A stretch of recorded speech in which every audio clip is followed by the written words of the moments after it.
Póngase de pie, por favor. Vamos a orar y a poner en manos del Señor este tiempo. Padre, te damos gracias porque nos permites estar una vez más aquí en tu casa para darte honor, gloria y honra. Disponemos nuestro corazón para recibir de ti, y también te damos gracias y bendecimos a cada persona que nos ve a través de las redes. Señor, que tu palabra pueda ser un bálsamo para sus vidas, en el nombre poderoso de Jesús. Amén. Abra su Biblia, por favor, en Hebreos capítulo 12. Hebreos capítulo 12. Un capítulo antes del que leyó mi hermano Rafa. Hebreos capítulo 12, versículo 1. También yo quiero darle gracias al Señor porque esta semana tuve cita médica con el urólogo y me hizo unos estudios por unos detalles que yo estaba teniendo, pero gracias a Dios no hay nada de riesgo. Estamos estables para la gloria de Dios, y le doy muchas gracias también por su amor y por su misericordia. Hebreos capítulo 12, versículo 1, dice ahí la palabra de Dios. Sígame con su vista, por favor. Por tanto, nosotros también, teniendo en derredor nuestra grande nube de testigos, despojémonos de todo peso y del pecado que nos asedia, y corramos con paciencia la carrera que tenemos por delante, puesto los ojos ¿en quién? En Jesús, el autor y consumador de la fe, el cual por el gozo puesto delante de él sufrió la cruz, menospreciando el oprobio, y se sentó a la diestra del trono de Dios. Diga conmigo: puesto los ojos en Jesús. Puede sentarse. Quiero iniciar esta palabra, esta enseñanza, con una pregunta, o con varias preguntas. La Biblia nos enseña en este pasaje, al decir puesto los ojos en Jesús. He compartido esta palabra otras ocasiones, pero en esta ocasión el Señor nos quiere llevar hacia otro enfoque, hacia otra área de aplicación para nuestras vidas. Y cuando la Biblia habla de poner los ojos en Jesús, si lo aplicamos a nuestra vida, podríamos hablar de que usted y yo, como personas, tenemos que tener un objetivo bien definido. Le llamamos meta, le llamamos propósito, pero tenemos que estar enfocados en un objetivo. Y sé que hay objetivos definidos para nuestra vida, en algunos de los casos, porque algunos tampoco de repente como que no encuentran el rumbo en su vida y no tienen propósito. Pero en este sentido vamos a descubrir cuál es mi objetivo en Dios, cuál es ese propósito que yo tengo en Dios, porque es lo que nos está enseñando aquí la palabra de Dios. Puesto los ojos en Jesús. Por ejemplo, cuando hablamos de un comando militar y lo mandan a una misión, ellos van con un objetivo definido y ponen su mirada en ese objetivo. No hacen otra cosa, ni se pueden desviar de ese objetivo, porque si se desvían, pues luego van a tener consecuencias, ¿no? Entonces, cuando ellos logran concretar ese objetivo, dicen objetivo alcanzado, ¿no? O por ejemplo, con un atleta, cuando va a competir y está en la pista, el atleta, el deportista, tiene un objetivo, y el objetivo es llegar a la meta primero que todo. Su mirada está puesta en un objetivo. Entonces, usted y yo debiéramos pensar en esta pregunta y analizarnos si realmente tenemos bien definido nuestro objetivo con Dios. Pregúntele al que está a tu lado: ¿tienes bien definido tu objetivo con Dios? Amigos y hermanos de las redes, ¿tiene usted bien definido el objetivo con Dios? Que eso es lo que nos quiere enseñar la Biblia aquí: puesto los ojos en Jesús. Porque cuando hablamos de poner los ojos en Jesús, nada más decimos: ah, sí, yo estoy confiando en Dios y estoy viendo a Jesús todos los días. Pero de repente como que no encuentras el rumbo para tu vida, ¿no? De repente como que no encuentras el rumbo para tu familia, para tu matrimonio, para tus hijos. O ministerialmente también. Hay personas que llevan años conocer el Evangelio y no han definido su objetivo con Dios, no han definido el ministerio, el servicio, el llamado, la tarea que Dios te ha dado, y siguen buscando todavía, ¿no? Otra pregunta que nos haríamos es: ¿qué cosas quieren moverme de ese objetivo, de esa meta con Dios? La primera dijimos, si tenemos bien definido nuestro objetivo con Dios. La segunda pregunta sería: ¿qué cosa nos quiere mover? Porque una vez que usted encuentra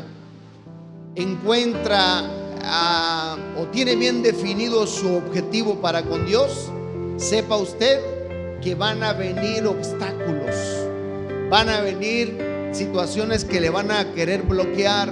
Como decía el ingeniero Daniel hace rato, a veces vivimos situaciones difíciles en la vida, y todos. Usted dirá: pues el ingeniero Daniel es maestro de la Universidad Tecnológica aquí en la región Sierra. Y a veces uno dice: bueno, pues tiene buena vida, ¿qué problema puede tener un maestro universitario o un doctor o un licenciado?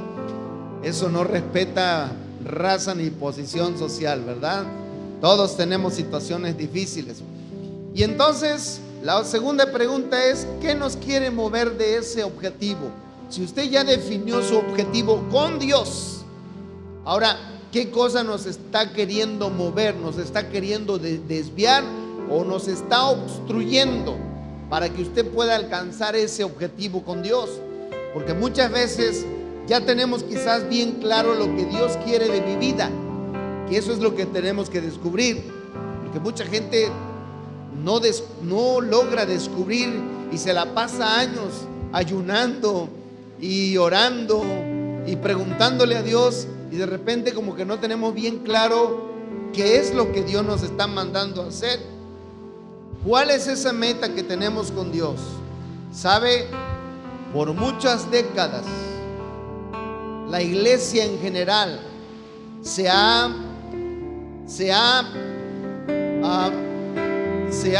forjado en pensar en que la meta es lograr el cielo. Por muchas décadas la iglesia ha pensado así, y hablo de la iglesia general de Jesucristo, no solamente del centro cristiano. Usted estará preguntando: pastor, y pues esa es la esencia del evangelio, no para eso vino Jesús, para darnos vida eterna y que estemos con Él en el cielo. Sí, pero vamos a analizar esta parte, porque mucha gente se ha centrado en solo la meta es: ¿me hago cristiano para ganarme el cielo o para escapar del infierno? Una de dos, que finalmente es lo mismo. El asunto es que cuando nosotros solamente tenemos como meta escapar del infierno y ganar el cielo, ¿sabe cuál es el riesgo? Que vamos a caer en un confort espiritual, vamos a caer en la apatía, vamos a caer en indiferencia, vamos a caer en conformismo religioso. Y me paro un ratito ahí, porque yo no sé si tu vida o mi vida, hermano y amigo que me escuchas, estás con esa meta en tu mente de decir: pastor, yo ya soy cristiano y no tengo un pie en el cielo, los dos los tengo allá, así que ya no me preocupa otra cosa, ¿no? Si nuestra meta es esa, entonces le digo, vamos a caer en el conformismo religioso. Y luego, ¿sabe? Nos olvidamos, por ejemplo, de que tenemos que anunciar el evangelio a otras personas para que otros conozcan, que fue la gran tarea y la gran comisión que el Señor nos dio allá en Mateo capítulo 28 versículo 19. Dijo: por tanto vayan y hagan discípulos a todas las naciones, bautizándolos en el nombre del Padre, el Hijo y del Espíritu Santo. Cuando nosotros tenemos solamente como meta ganarnos el cielo, nos vamos a olvidar de servir al Señor, y entonces nos acomodamos en una butaca. Aquí no tenemos butaca, pero tenemos silla, ¿no? Y te acomodas en tu silla y caemos en la rutina y decís: bueno, pues yo ya vine, cumplí con Dios, ya fui a la iglesia, ya te fui a alabar, Señor, escuché tu palabra, date por bien servido. Y no hacemos más de. Por esa razón le digo que nuestra meta no debe ser solamente pensar en escapar del infierno o ganarnos el cielo, porque nos vamos a convertir en perezosos espirituales. Y muchos en la iglesia en general, no hablo solamente del centro cristiano, de la iglesia en general, estamos en una pereza espiritual porque hemos caído en ese conformismo religioso. Cuando nosotros definimos bien nuestro objetivo, ¿sabe? Por ejemplo, si tu objetivo se define bien y tu objetivo es amar al Señor por amor a Jesús, le vamos a servir. Por amor a Él vamos a predicar el evangelio, y por amor a Él vamos a hacer muchas cosas. De manera que en esta mañana, y usted y yo debemos realmente analizar cuál es el objetivo que yo tengo definido con Dios, si es que lo tengo definido, y si no, tenemos que definirlo. Por ejemplo, el apóstol Pablo nos enseña, y el apóstol Pablo tenía una meta bien definida, tenía un objetivo, y yo creo que eso nos va a dar luz para que usted y yo podamos ir definiendo eso en nuestras vidas. Solo encontramos en Filipenses capítulo 3, Filipenses capítulo 3 versículo 14. Filipenses capítulo 3 versículo 14. ¿Estamos? Dice ahí el pasaje: prosigo a la meta, al premio del supremo llamamiento de Dios en Cristo Jesús. El apóstol Pablo tenía un objetivo, y no solamente era ganar el cielo. Él sabía que el cielo lo tenía seguro, pero él dice y expresa en este versículo: prosigo a la meta, al premio del supremo llamamiento. Y cuando usted analiza este versículo, mire, se ve un poco confuso, porque usted dice: pastor, pero ahí lo que está diciendo ese versículo es que al apóstol Pablo lo que le interesaba era el premio. Pero en realidad no. Él nos está enseñando, o nos enseña en esa palabra, que el objetivo del apóstol Pablo era cumplir con el llamado, cumplir con ese llamamiento que Dios le había hecho de manera especial a él. ¿Sabe? Como cristianos, todos andamos buscando cuál es el llamado que Dios tiene para mi vida. Yo no sé si te has hecho esa pregunta: ¿cuál es el llamado que Dios tiene para mi vida? ¿O cuál es el llamamiento? Porque de repente ni nos damos a la tarea. Y le digo, muchos pasan años preguntándose eso.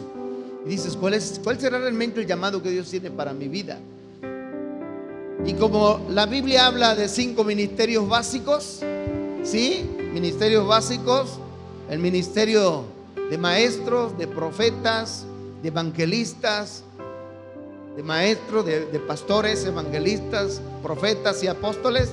A veces de repente decimos: pues ninguno de esos me gusta, pastor, entonces yo creo que no tengo llamado de parte de Dios.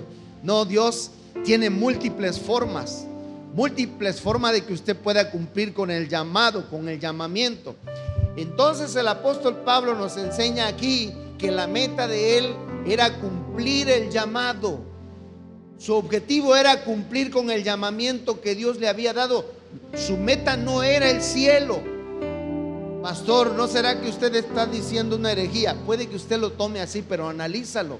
Pablo sabía que el cielo lo tenía seguro, pero estaba definido en su objetivo, que era cumplir el llamado de Dios. Pregúntele al que está a su lado, ¿cuál es el llamado de Dios para tu vida? ¿Ya lo tienes claro? Amigo y hermano de las redes, ¿tú tienes claro el llamado de Dios para tu vida? ¿Cuántos años tiene que le estás preguntando a Dios? ¿Hace un mes? ¿Hace un año? ¿Hace 5?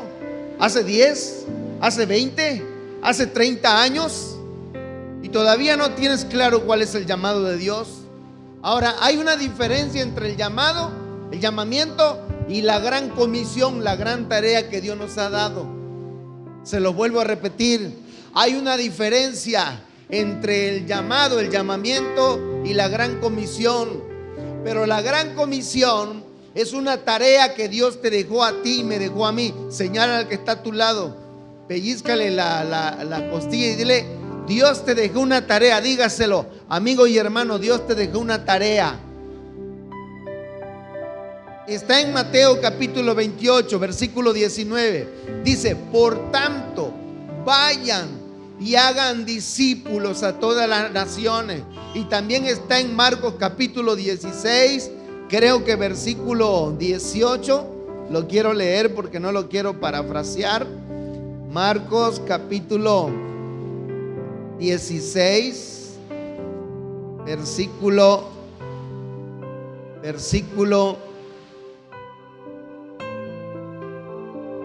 ay Dios, ¿dónde está? Marcos capítulo 16, versículo, ¿qué le dije? Me perdió. Marcos 16, 15. Y le digo: vayan por todo el mundo y prediquen el evangelio a toda criatura.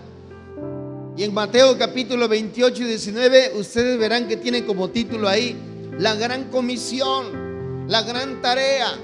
Y a veces hemos pensado que esa tarea, por eso dice la gran comisión. Si lo manejamos en términos llanos, diría la gran tarea de todos los cristianos. ¿De quién?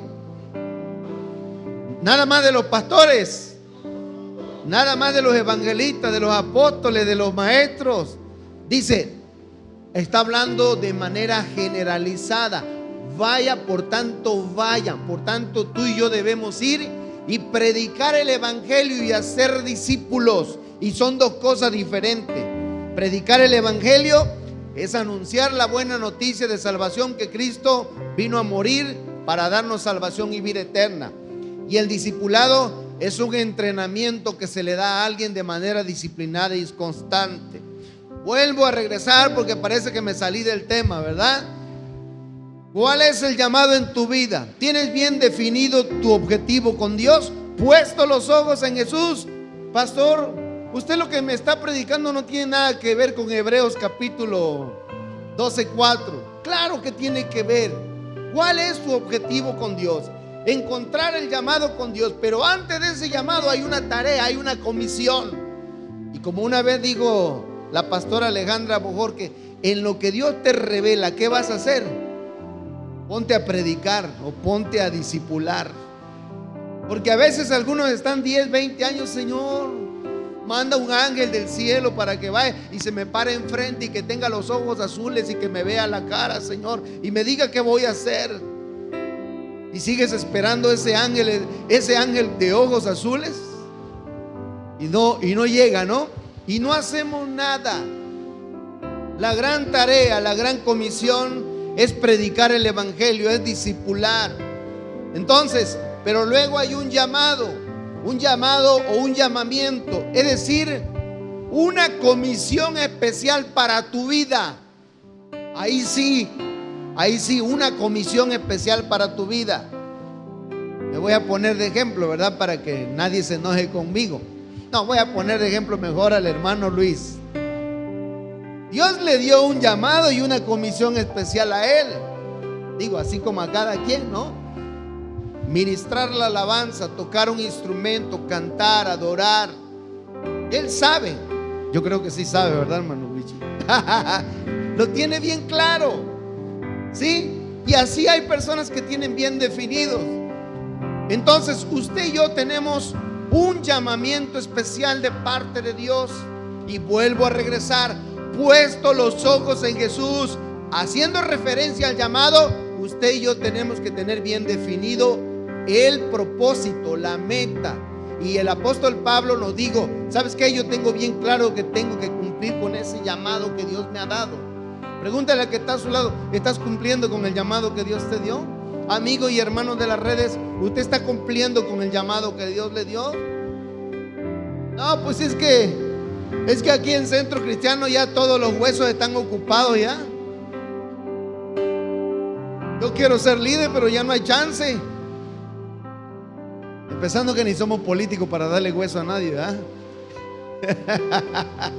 Dios tiene una tarea especial para ti. Dígale al que está a su lado: Dios tiene una tarea especial para ti y un llamado especial para ti. Encuéntralo, descúbrelo. No me voy a meter en ese rollo de cómo descubrirlo, porque me voy a salir del tema, ¿verdad? El asunto es que el versículo dice: puesto los ojos en Jesús. ¿Sabes qué? Tienes que tener bien definido tu propósito. Yo desde que me convertí a Cristo, hace más de 25 años, gracias a Dios, ya voy a cumplir 26 para la gloria de Dios. Yo le digo con todo mi corazón, y créame que no es jactancia ni es vanidad, pero yo desde el principio, desde el año ya de haberme convertido a Cristo, yo ya sentía en mi corazón el llamado de ser pastor, de pastorear. Lo sentía yo bien claro en mi corazón. No tuve ese problema, ¿sí? Entonces usted dirá: pastor, ¿por qué a algunos se les revela tan rápido y a otros no? Eso sí no se lo puedo explicar, ¿no? Pero en la medida que usted se disponga y quiera cumplir con ese llamado de parte de Dios, estoy seguro que Dios te va a confirmar y te va a revelar, ¿no? Entonces, una vez que tenemos definido el propósito, una vez que tenemos definido ese objetivo, y que mi meta y tu meta no debe ser solamente ganarnos el cielo. ¿Por qué insiste en eso, pastor? Porque si no, luego caemos en el conformismo, caemos en la flojera, y luego solamente caemos en la rutina, en la rutina particular de venir y sentarnos, levantar las manos, cantar y nos vamos, y no hacemos más cuando hay algo más que Dios te está mandando a hacer.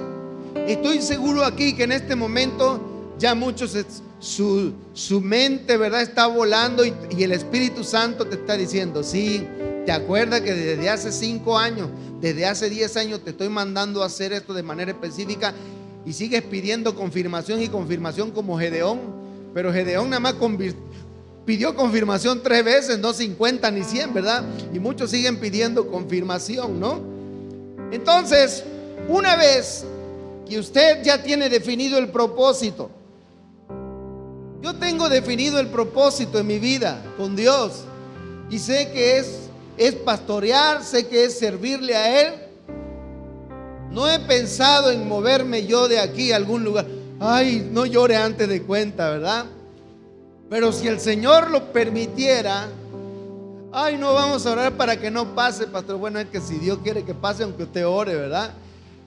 Pero yo a veces me pongo a pensar: Señor, si tú me llevaras a otro lugar, ¿sabe qué es lo que hay en mi genética espiritual dentro del propósito? Sería fundar una iglesia y levantar una iglesia donde yo me plante o donde Dios me ponga, porque esa es la misión que Dios me ha dado. Pero ahorita no me lo ha revelado Dios, no se preocupe, no se asuste, ¿verdad? pero les hago les digo esta plática o esta inquietud, porque así lo siento de parte de Dios, que donde yo me plante y donde yo me pare, tengo esa misión de parte de Dios, poder levantar una iglesia, ¿sí? Entonces, una vez que tenemos definido el propósito, vamos a analizar algo muy importante. Ya tienes tu objetivo definido, si es que ya lo encontramos. Para lograr ese ese propósito, van a haber obstáculos, van a haber barreras. Pregúntele a que está a su lado: ¿has tenido obstáculos para caminar con Dios? Si empezando con eso, ¿verdad? Empezando con eso, te levantas, te caes, te vuelves a levantar, te vuelves a caer, te da una revolcada el diablo y vienes otra vez y te vuelves a caer y te vuelve a dar otra revolcada el diablo y vuelves a regresar. Y te das cuenta que hay una serie de obstáculos y de barreras que vencer. Y la Biblia nos los enseña aquí en el propósito de alcanzar ese objetivo, de esa meta con Dios. La Biblia nos exhorta o nos enseña a cuáles obstáculos, a cuáles barreras nos vamos a enfrentar. Hebreos capítulo 12. Vamos a empezar con el primero. Capítulo 12, versículo 1 dice, en la parte intermedia del versículo: despojémonos de todo peso y del pecado que nos asedia. ¿Sabe? A veces hay un peso sobre nuestras espaldas. A veces hay algo que nos agobia. A veces hay pecado oculto en nuestra vida que no queremos renunciar. Y por eso no queremos cumplir el propósito, la misión, la meta. No queremos alcanzar el objetivo que Dios te ha dado. Y ya dijimos que en este caso sería el llamamiento, el llamado, la tarea, el servicio al que Dios te está llamando. Y a veces, como estamos vacilando con el pecado todavía, como estamos coqueteando con el pecado todavía en la mente, en el corazón, eso nos impide alcanzar el propósito. Y usted dirá: ay, pastor, yo pensé que era mi esposo la gran piedra que tenía en mi vida para no alcanzar el propósito. Yo pensé que era mi esposa. Yo pensé que era mi hijo, mi hija. No. Nuestra lucha no es contra seres humanos, es contra fuerzas espirituales de maldad. A veces nuestro orgullo, nuestra arrogancia, nuestra soberbia puede ser una gran piedra, una barrera interna que no nos deja crecer y no nos deja avanzar para cumplir ese llamado que Dios nos ha hecho. A veces la envidia, a veces el egoísmo, a veces la autosuficiencia, a veces la vanidad en nosotros mismos por no querer renunciar a cosas. ¿Qué cosa traes ahí atorado en tu mente y en tu corazón? ¿Qué cosa traes ahí atorado emocionalmente que no lo resuelves? Conflictos emocionales, pleitos, discordias, amargura, resentimiento que no resuelves. Y por eso no puedes llevar a cabo el gran llamado que Dios te ha hecho. No puedes concretar ese objetivo que Dios te ha mandado que hagas. Número 2, dice aquí en el mismo versículo de Hebreos 12, la parte intermedia: corramos con paciencia la carrera que tenemos por delante. ¿Sabe qué nos está diciendo la Biblia? Que no debemos rendirnos, no debemos desmayar, no debemos claudicar en el objetivo, en alcanzar ese llamamiento, en realizar esa gran tarea y ese trabajo que Dios nos ha comisionado. ¿Por qué? Porque muchas veces tendemos a querer rendirnos, tendemos a querer tirar todo. ¿Cuántas veces ha venido a tu mente el deseo de decir: ya no quiero nada con Dios, voy a renunciar al ministerio? Si estás en un ministerio, voy a renunciar al servicio, voy a renunciar al liderazgo, voy a renunciar a mi matrimonio, a mi familia. Ya no quieres. Y la Biblia dice: corre con paciencia. Por eso el apóstol Pablo nos compara como atletas, nos compara como deportistas. Y entonces muchos han dicho que la carrera cristiana no es de velocidad, sino es de resistencia.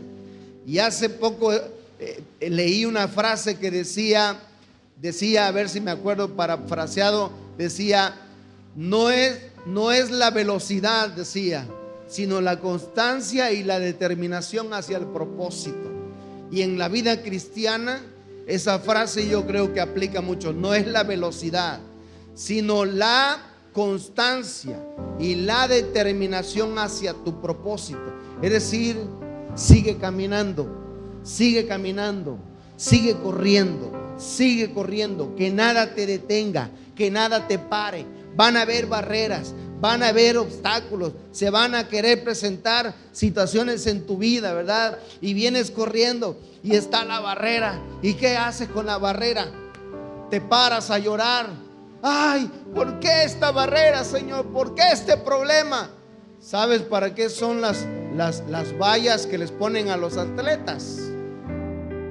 No para que se pongan a llorar enfrente, sino que ellos pegan la zancada, ¿verdad? Y brincan el obstáculo. Sí, pastor, porque esa banquita está muy bajita y usted la puede brincar fácilmente. Bueno, a lo mejor el Señor te la ponga más alta a ti porque la necesites, ¿verdad? Pero no te pongas a llorar. Dice la Biblia, el Señor le dijo a Josué: esfuérzate y sé muy valiente. Dígale al que está a su lado: esfuérzate y sé muy valiente. ¿Sabe qué le estaba diciendo?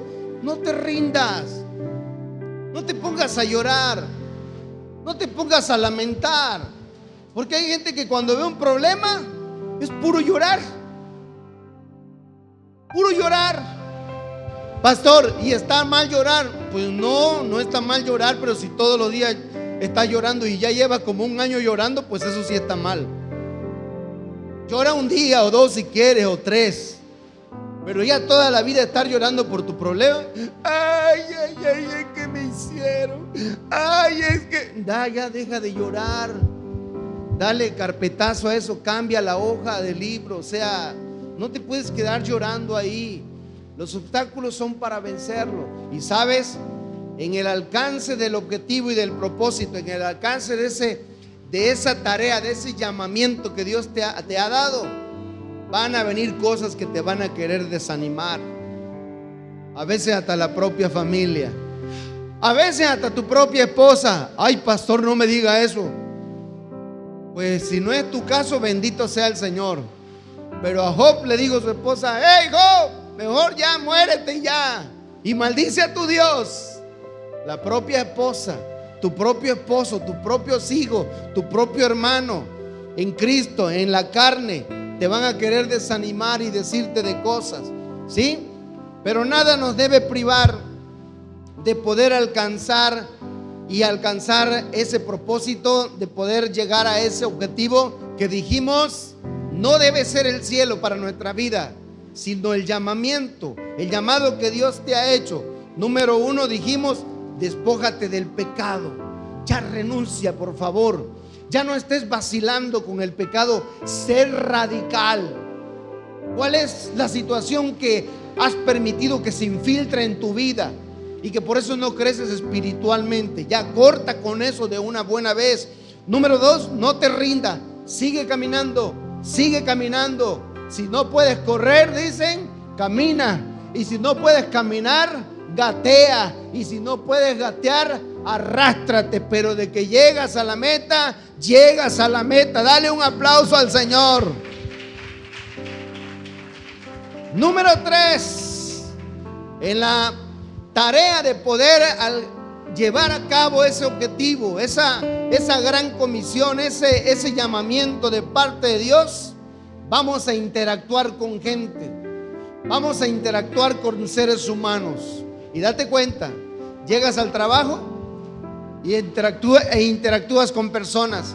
Llegas a la escuela, interactúas con personas. Llegas a una escuela, interactúas con personas. Llegas a la iglesia, interactúas con personas. Llegas a un ministerio, a un liderazgo, y sigues teniendo que interactuar con personas. No nos podemos deslindar de las personas. Y a veces nos encontramos con personas que son muy amables, muy espirituales, muy tiernas, muy cariñosas, pero también nos encontramos con gente que es muy terca, muy testarudas, muy gritones, muy enojones, muy soberbios, muy groseros. ¿Y qué hacemos con ese tipo de gente? Los estrangulamos, pastor. Bueno, eso es lo que nos da gana a veces, ¿no? Nos vamos a encontrar con gente y a veces dice, ay, no, es que esa persona, mejor renuncio a ese trabajo porque no puedo lidiar con esa persona.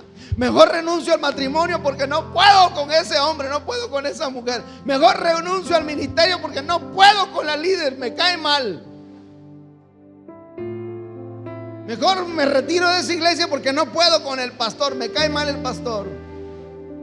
Por decirlo así, en el alcance de ese propósito vamos a tener obstáculos. Y mire qué dice la Biblia, el tercer obstáculo para realizarlo: no pongas tu mirada en los hombres. Por eso dice el versículo 2 de Hebreos 12, puesto los ojos ¿en quién? En Jesús. Venimos aquí por Jesús, servimos por Jesús, alabamos por Jesús, cantamos por Jesús y hacemos todo por Jesús. Dáselo fuerte. Pero si tú vienes porque te gusta una hermanita y un hermanito, pues ya el propósito está mal, hermano. Ay, pastor, no sea tan frontal. Si vienes porque te traen a la fuerza, ya estamos mal, ¿no? Y tocante a este obstáculo de tratar con la gente, la Biblia parece que se contradice, pero te lo quiero explicar, ¿sabes?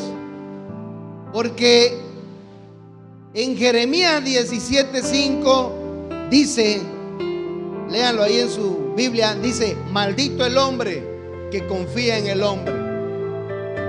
Y parece que esto está muy fuerte.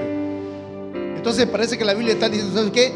No confíes en nadie, ni en tu hermano que está al lado ahorita, ¿va? Ni en tu hermana que está al lado ahorita. Parece que eso está diciendo la Biblia, pero no.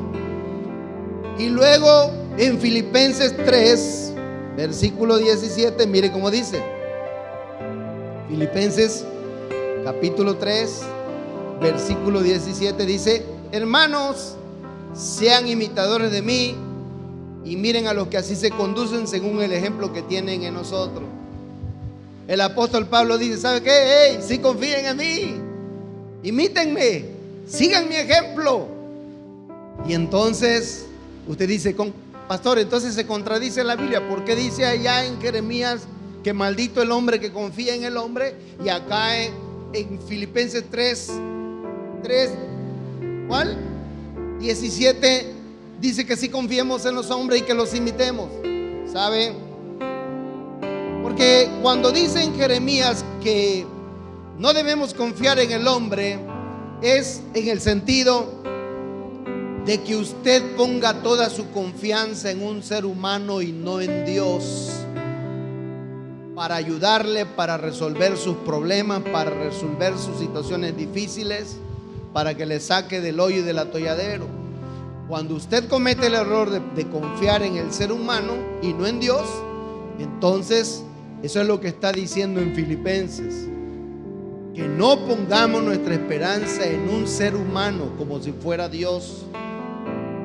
Pero también es digno de reconocer que hay hombres que son respetables, que hay mujeres que son dignas de ser imitadas, que hay hombres que son dignos de ser imitados. ¿Por qué? Porque han sido personas que han transmitido ese espíritu de credibilidad con su ejemplo, con su testimonio, con el fruto en su vida. Usted ve a esa persona, ve su familia, ve su matrimonio, ve a sus hijos y está viendo un fruto que usted dice, ese hombre, esa mujer, ese joven es digno de imitar.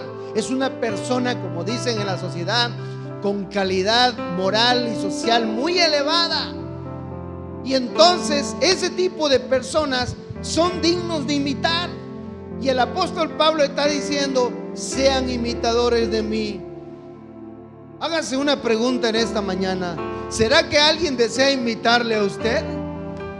Por lo menos que nuestros hijos intenten, ¿no? Porque si no, yo no quiero ser como mi papá. Yo así lo dije cuando era chico. Yo lo dije, yo no voy a ser como mi papá. Ay, pastor, ¿por qué era usted tan malo con su papá? Porque pues él era malísimo, ¿verdad? Ay, pastor, ya se murió hace 6 años, no se preocupe usted, ¿eh? Ya está en la presencia de Dios, además porque se arrepintió antes de tiempo. ¿Por qué? Pues porque mi padre era alcohólico, mi padre era violento, mi padre golpeaba, mi madre era un golpeador, la engañaba con mujeres. Yo dije, jamás quiero ser como él. Así desde chiquito yo lo dije, no quiero ser como él. Además dije, jamás me voy a emborrachar como él. Pastor, y lo logró. El único día que me emborraché fue cuando un tío me emborrachó como a los 12 años, el ingrato. Fue el único día, pero eso no fue porque yo quise. Entonces, número 1, renuncia al pecado para que alcance ese propósito. Número 2, no te rindas, no dejes de caminar, sigue avanzando. Número 3, no pongas tu mirada en los hombres. Si tú pones la mirada en los hombres, ¿sabes? Los hombres, por muy espirituales que seamos, somos seres humanos y somos personas sujetos a cometer error. Tú ves a los grandes hombres en la Biblia: David, Moisés, Abraham, Isaac, Jacob. Y los ves como los grandes hombres de la Biblia, los íconos de la Biblia, los líderes predominantes. También ellos cometieron errores, tuvieron faltas. Entonces, con eso no estoy diciendo que imites a alguien que es digno de imitar. Imítalo, pero tienes que saber que es un ser humano y que en cualquier momento puede cometer un error y una falta. Pero tu mirada no tiene que estar en un ser humano. Si yo decido seguir el ejemplo de mi hermano Luis porque creo que es un hombre digno de imitar, pero si al día siguiente se enoja y me hace sentir mal, entonces mi mirada no va a estar en él. Mi mirada tiene que estar ¿en dónde? En Jesús. Ay, ya mejor me alejo de Dios, ¿verdad? Ya me hicieron sentir mal. La hermana Heréndira no me saludó, ¿verdad? Y eso que dice que tiene amor de parte de Dios. Y empezamos con ese tipo de cosas. Número 4 y final. Número 4 y final. Sigue diciendo el versículo allá en Hebreos capítulo 12. Hebreos capítulo 12, versículo 2. Puesto los ojos en Jesús, el autor y consumador de la fe, el cual por el gozo puesto delante de él sufrió la cruz y menospreciando el oprobio, se sentó a la diestra del trono de Dios. ¿Sabe? No ponga su mirada en las circunstancias. A veces, cuando nosotros nos centramos en lo que nos está pasando, en lo que nos rodea, y no ponemos nuestra mirada en Dios, en Jesucristo, eso nos impide avanzar y alcanzar. Y entonces te pones a ver tus circunstancias y dices, no, pues me está yendo mal. Me está yendo mal económicamente, me está yendo mal matrimonialmente, me está yendo mal con mis hijos, estoy enfermo, me está yendo mal en la salud. No. Cuando nosotros nos centramos en las circunstancias, ¿sí? Entonces vamos a sentir ese deseo de parar y de no seguir hacia el propósito. Y la Biblia nos enseña que nosotros no debemos poner nuestra mirada en las circunstancias. Segunda carta de Corintios, capítulo 5, versículo. Segunda carta de Corintios, capítulo 5, versículo 7. Dice ahí el pasaje. Segunda carta de Corintios, capítulo 5, versículo 7. Dice: por fe andamos, no por vista. Usted quisiera que su situación cambiara, ¿verdad? Si yo le preguntara en esta hora, ¿cuánto quieren que su situación cambie? Muchos van a decir, amén, pastor, ya no aguanto. Ya quiero que esto cambie. Tienes que moverte por fe. Y la fe es la certeza de lo que se espera, la convicción de lo que no se ve, dice Hebreos 11:1. No estás viendo que esté sucediendo como tú quieres, como usted quiere, pero la fe nos lleva a creer que va a pasar. No dejes de creer, no dejes de confiar, no dejes de que Dios va a obrar y Dios va a hacer algo a tu favor, de que el cielo se abrirá a tu favor, pero no pongas tu mirada en las circunstancias. Ponlas en Dios, ponlas en su promesa, en su palabra. Ahí en mismo segunda carta de Corintios capítulo 4, versículo 18 dice: no mirando nosotros las cosas que se ven, sino las que no se ven, pues las cosas que se ven son temporales, pero las que no se ven son eternas. No te centres solamente en las cosas materiales, como dijo el ingeniero Daniel hace rato. No todo es dinero, no todo es cuestiones materiales. Ay, pastor, pero sí que hace falta, ¿verdad? Y Dios sabe que hace falta. Él lo dijo, pero ¿qué dijo en Mateo capítulo 6, versículo 36, 34? Dice: busca el reino de Dios y su justicia, y todas las cosas, ¿cuántas? Todas las cosas le serán añadidas.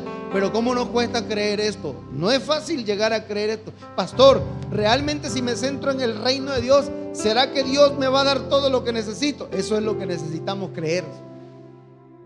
Eso es lo que necesitamos creer, porque nos cuesta creer eso. No pongas tu mirada en las cosas terrenales, pon tu mirada en las cosas espirituales.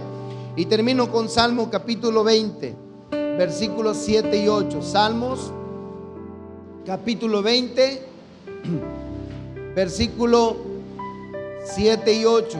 Salmos capítulo 20, versículo 7 y 8. Dice el pasaje: estos confían en carros y aquellos en caballos, mas nosotros del nombre de Jehová nuestro Dios tendremos memoria. Ellos flaquean y caen, mas nosotros nos levantamos y estamos en pie. ¿En quién está tu confianza? ¿En quién está tu esperanza? ¿En el dinero? ¿En tu empresa? ¿En tu negocio? ¿En tu profesión? ¿En tu título? Si es así, está mal nuestro objetivo y nuestro propósito. Tenemos que definirnos con Dios. Y hay 4 cosas que nos quieren impedir alcanzar este objetivo. Y dijimos, el objetivo no es ganar el cielo.